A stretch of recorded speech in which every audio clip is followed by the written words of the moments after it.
I'd like to remind you of something today, not because you don't already know it, because the world has a remarkable way of having us forget who we are. So these are some of the things that I do to remind myself when I'm starting to feel a bit lost, and I hope they're helpful to you. The first thing, I remind myself that the world is loud. I mean, really, really loud, but my soul is quiet. So anything that I can do to return to that place of quietness helps me to stop feeling so lost. So sometimes what I'll do is I'll just put my phone down after dinner and I won't pick it up until the next morning. Very simple, but that quiet time is so powerful. Same thing with TV, and especially watching the news. We all know that the news is a powerful way of drawing us into the dramas of the world, which is a lot of noise, right? It's very, very noisy. So if you can watch the news and not get immersed in the drama of it, well, good on you. I try, it's difficult, so I don't tend to watch the news. If something big's going to happen, I'm going to find out one way or the other. That's my preference. But yours, just be really careful of that.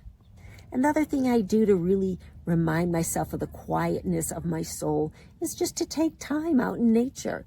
Like I'm doing right now. I'm sitting in one of my favorite places, Camp Happy Snake, which is part of our property. And it's just beautiful and quiet here. I can hear the birds. I can hear the hummingbirds flying around. I see a big hawk up there circling. It's really important that we take these times to really quiet down, because that's the only way that we're going to connect back into who we really are. The next thing I do to remind myself when I'm feeling kind of lost is to remember that my attention is my compass.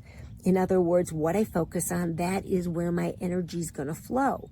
So why are we focusing on all the things that are wrong out there and all the dramas out there? Instead, focus on what we're grateful for. And that's one of the golden, powerful things about a gratitude journal. You don't have to write it down. Just focus on it. Focus on those little things. For me, maybe it's smelling the fresh herbs in my garden, or picking up an old book that I dearly love and treasure. Or maybe it's just sitting like I'm doing, watching the hummingbirds, and I'm so grateful for their presence. So all those little things that I focus on that I'm grateful for, they don't distract me from who I am or from life.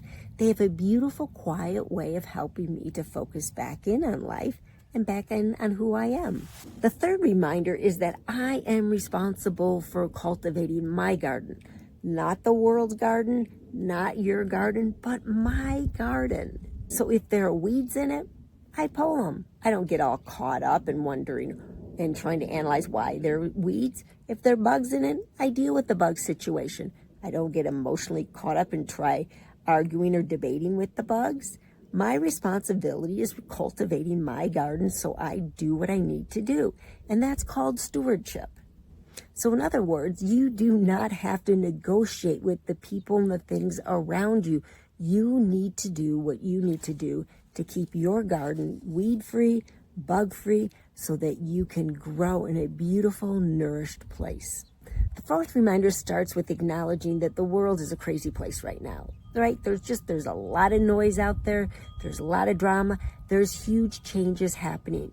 Now, whether you perceive these changes at the spiritual level or the physical level or the political level, the cultural level, it doesn't matter, because the world is changing dramatically and quickly around us. Doesn't mean that we have to be subject to it. And it doesn't mean that we have to go and find a new version of you to try to deal with it because you're feeling lost in all the swirl. No, this is the time to get centered in who you are. Your work has not changed just because the world's changed. Your work is still to stay awake, to stay kind, and to stay honest. It's really that simple.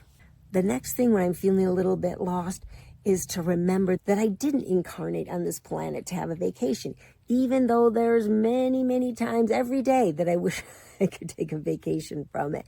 That is not why I'm here. So stop judging the difficult times. Stop judging your challenges. This is exactly why you're here. And it's okay. So you don't have to lose yourself in judging yourself. It's the fastest way of feeling lost is to start judging yourself. There's nothing wrong if you're being challenged. In fact, maybe that's exactly right. And finally, the last thing I do when I really feel like I'm lost is I stop what I'm doing. I get still. I take a deep, deep breath. I put my hand over my heart and remind myself of what has always loved me and will always love me. Whatever that connection is for you, that is the most important place, is the place of love.